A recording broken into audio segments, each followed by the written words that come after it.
Olá pessoal, sejam bem-vindos à aula 4 de raciocínio lógico. E nessa aula 4 a gente vai aprender, a linguagem da lógica formal. Isso inclui a conjunção, a disjunção e a negação. A lógica formal ela possui uma linguagem própria que permite que você mantenha a construção da ideia da lógica formal de uma maneira mais precisa e mais correta, tá certo? Relembrando na aula passada, as proposições simples, quando combinadas, quando unidas, elas podem gerar proposições compostas. O que são proposições compostas? Eu posso dizer que João era pouco estudioso, mas era o aluno que tirava a maior nota da sala.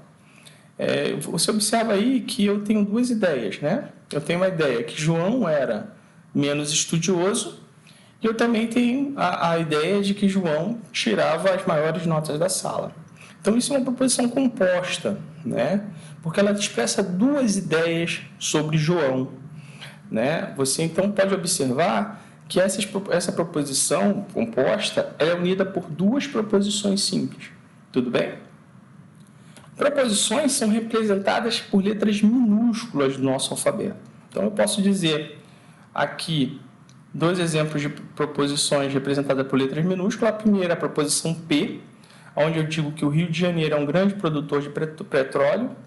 E a proposição Q, onde eu descrevo a proposição o mundo precisa de paz. Então, eu tenho aqui duas proposições que foram nomeadas com letras minúsculas. A primeira é a proposição P e a segunda é a proposição Q.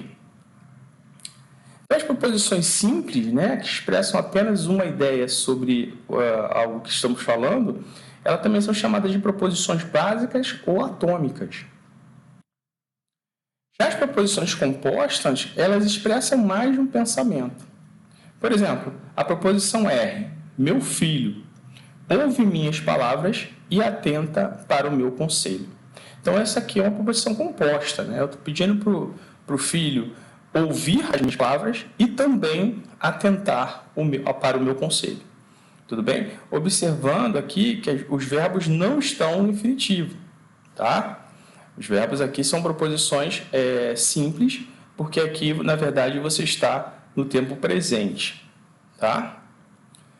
Então, a partir de agora, nós vamos abandonar as sentenças abertas, A gente só vai se preocupar com as proposições simples ou com as proposições compostas. Isso vai facilitar pra caramba o nosso estudo, Basicamente, a lógica formal, a gente pode dizer que ela não se preocupa com sentenças abertas. Sentenças abertas, para a gente, são sentenças indesejáveis. No sentido de que a lógica formal ela só trabalha com proposições simples ou proposições compostas. Uma linguagem para a lógica formal, ela já intriga os matemáticos desde a época de Aristóteles, lá na filosofia grega. Para você ter uma ideia, isso data do século IV a.C. Então, o grande filósofo Aristóteles já pensava numa lógica formal, Mas ela tomou um grande impulso no século XIX, 1800 e alguma coisa, depois de Cristo, onde estão descritos em textos de matemáticos como Frege, Peano, Russe e outros, tá? Então, a lógica formal ela é muito antiga, mas ela é uma ciência que foi considerada, que foi tomada basicamente há 200, 300 anos atrás. Então, para unir sentenças, proposições compostas, para dar ideias sobre proposições compostas, nós temos o que a gente chama de operadores ou conectivos lógicos. Então, proposições simples, são unidas através de operadores ou conectivos lógicos para expressar uma determinada ideia. O primeiro operador lógico que nós temos é denominado de conjunção. A conjunção da ideia de união. Quando a gente está dando a ideia, nós estamos agregando ideias, nós fazemos o que a gente chama de conjunção. E aí nós podemos ter aí como conectivos o E o mais e o tanto como. Por exemplo, Ana Maria é engraçada e João Pedro é muito humilde. Né? Você está dando uma ideia de adição, de conjunção. Né? Você tem duas sentenças aí, a primeira que Ana Maria é engraçada e a segunda que João Pedro é muito humilde, unidas através do conectivo E. Tá ok? Um outro exemplo. Erro. O erro é doloroso, mas nos torna forte. Embora você tenha aí uma ideia de contrariedade da primeira frase, você tem aí uma adição, né, uma conjunção através desse conectivo mais. Então, o erro é doloroso, mas nos torna forte. Terceiro exemplo de conjunção. Tanto é falso que José estudou, como é falso que ele tirou uma boa nota. Então, são dois fatos que eu estou adicionando, né? A segunda proposição adiciona mais um fato ao fato que é falso que José estudou. Né? Então, eu estou dizendo que é falso que José estudou, mas também estou dizendo que é falso que ele tirou uma boa nota. Tudo bem? Então, a ideia de conjunção é a ideia de ligação, né? De união entre as duas proposições simples. Quarto exemplo. Não sou brasileiro, sou estrangeiro. Então, você está dando, além da informação que você não é brasileiro, você está dando a informação que você é estrangeiro. Tudo bem? O segundo operador é o operador de disjunção. O operador de disjunção, ele nos dá sempre a ideia de que ou você faz, ou a proposição, ou a primeira proposição, ou a segunda proposição. Por exemplo, Carlos é estudioso, ou Paulo não estuda raciocínio lógico. Então, esses dois fatos entre Carlos ser estudioso e Paulo não estudar raciocínio lógico, eles dão uma ideia de que é uma exclusão entre as duas ideias. Tá bom? Então, o operador de disjunção serve para você unir proposições simples com a ideia de ou um ou outro. Né? Não, pode ser que os dois não aconteçam ou aconteçam, mas a ideia é de que você tem a primeira ideia da primeira proposição ou a ideia da segunda proposição. Paris é uma cidade mais visitada do mundo ou São Paulo é a capital do Brasil. São duas proposições que não têm muita relação, mas são duas proposições simples ligadas pelo operador, pelo conectivo ou. Bom, terceiro exemplo de operador, o conectivo lógico, a disjunção exclusiva. Aí sim é a ideia de que ou um ou o outro é verdadeiro ou é falso. Tá bom? Então, se um é verdadeiro, o outro é falso. Se o outro é falso, o outro é verdadeiro. Exemplo. Ou João exige alteração de nota, ou ficará reprovado na matéria. Então, quando a gente usa o ou, eu quero dizer que ou isso vai acontecer, ou a outra proposição vai acontecer. Uma das duas vai ter que acontecer. Tudo bem?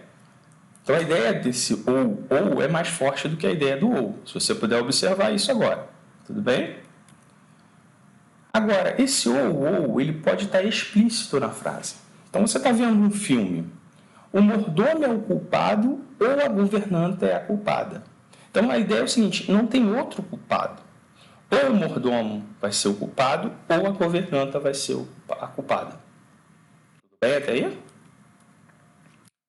Bom, a gente tem aqui, já passou, a negação, né? A negação, ela é o quarto operador, ou conectivo lógico, né? Ela dá a ideia de que ela nega uma ideia, ou ela diz que não é verdade aquela ideia, ou até mesmo que é falso aquela ideia. Por exemplo, não vai chover. Então, quando eu falo que não vai chover, eu estou negando o fato de que vai chover. Tudo bem? A negação da ideia de que não vai acontecer, que não é verdade aquela proposição. Os alunos do primeiro ano não entenderam a matéria. Então, a ideia aí é uma ideia negativa sobre o fato dos alunos terem entendido a matéria. Bom, então são 4 operadores. A conjunção, a disjunção, a disjunção, o ou exclusivo, né? Ou a negação. Então, a conjunção, ela utiliza o símbolo, né, de chapéu.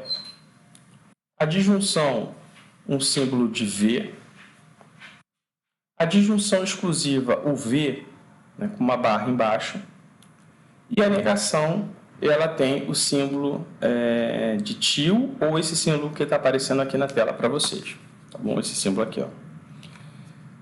Então, a gente pode pegar duas sentenças e, ao invés de colocar na proposição composta a letra, né, minúscula do alfabeto, colocar duas proposições simples e colocar o símbolo que tem naquela proposição para dar ideia para quem está lendo aquela proposição do operador que a gente está trabalhando. Por exemplo, eu tenho duas proposições. A primeira aqui, duas proposições simples, tá? A primeira é que a Páscoa é em dezembro e a segunda é que o Natal é em junho.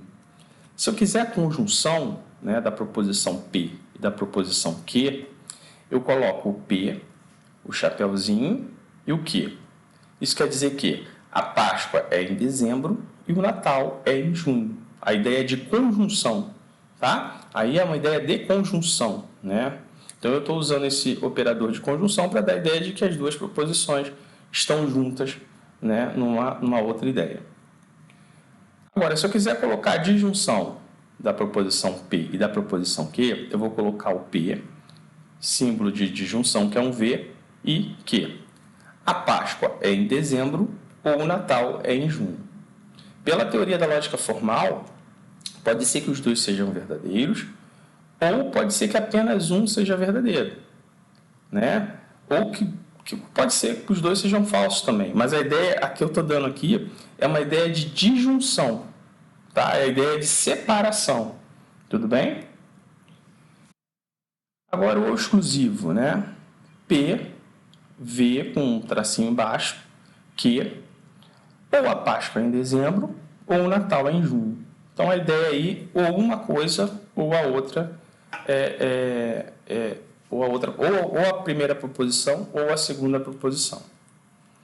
A ideia de negação é a Páscoa, da negação da proposição P, seria a Páscoa não é em dezembro. Tudo bem? Segundo e último exemplo da aula de hoje. Pedro não mora perto da FATEC. É a proposição P. A proposição Q é Pedro nunca chega atrasado. Conjunção P, chapeuzinho Q. Pedro não mora perto da FATEC, mas nunca chega atrasado. É uma ideia de adição, né? Então, ele não mora perto da FATEC, mas ele nunca chega atrasado. Disjunção P, vizinho Q. Pedro não mora perto da FATEC ou nunca chega atrasado. É uma disjunção. Ou exclusivo.